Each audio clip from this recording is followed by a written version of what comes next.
Hello friends, Namaste.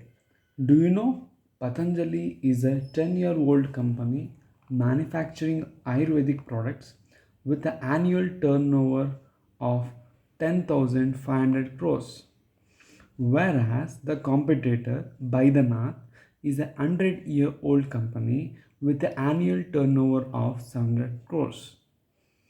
Can you see the difference? There will be a lot of difference between one company to another company.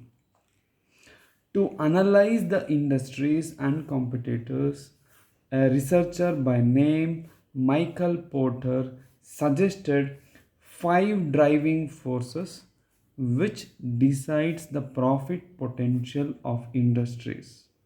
Hence, this model is called Porter model.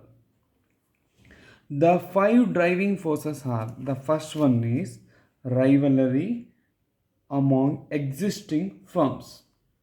In the earlier example of Patanjali versus Baidyanath, Patanjali focused on customer needs and come up with the vast variety of products and promoted with the unique idea of Swadeshi movement and captured huge amount of customers with a strong distribution network.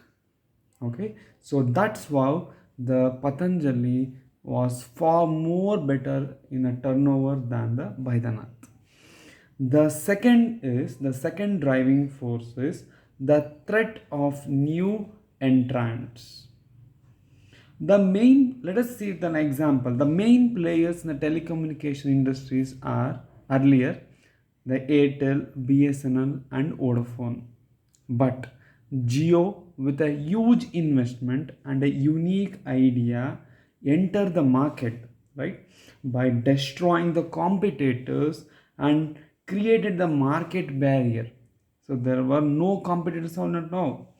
Whenever there is a new competitors to the market, the profit potential is limited. So this is the main conclusion. Whenever there is a competitors will enter to the market with a huge investment, the profit margin will become lesser and lesser.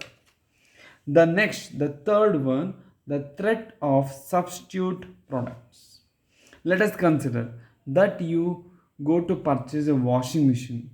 There are many companies, right, like LG, Samsung, Bosch, and etc., producing washing machines with a wide range of varieties, right, with a small price difference from one variant to the other. Why the companies make variants, do you know?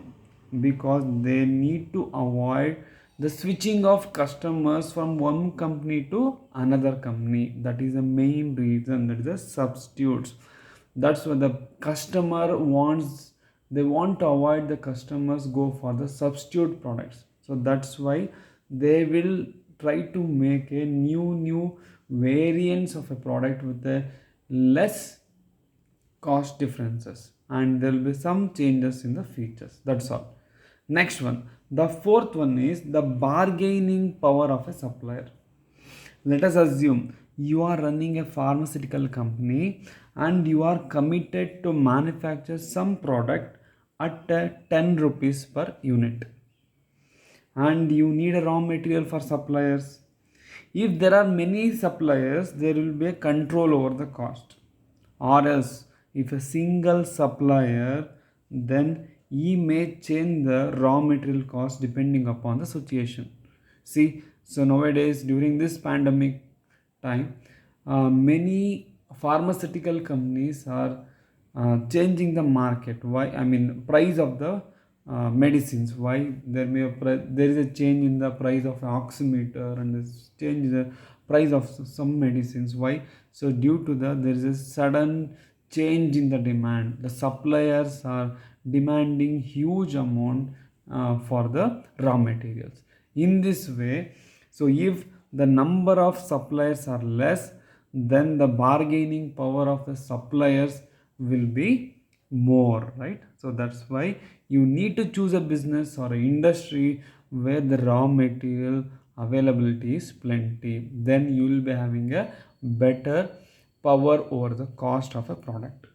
The next one is the last driving force is bargaining power of a buyer.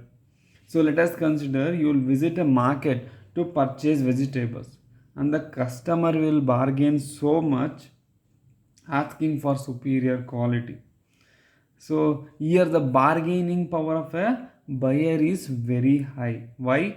Because of large number of competitors. So you should be analyze this buying capacity. If already the number of competitors are more in that industry, so it is better to avoid to enter such industries. Okay, so these are the five driving forces that will decide what profit potential of any industry. So this is a brief explanation about Porter model. Thank you. Namaste.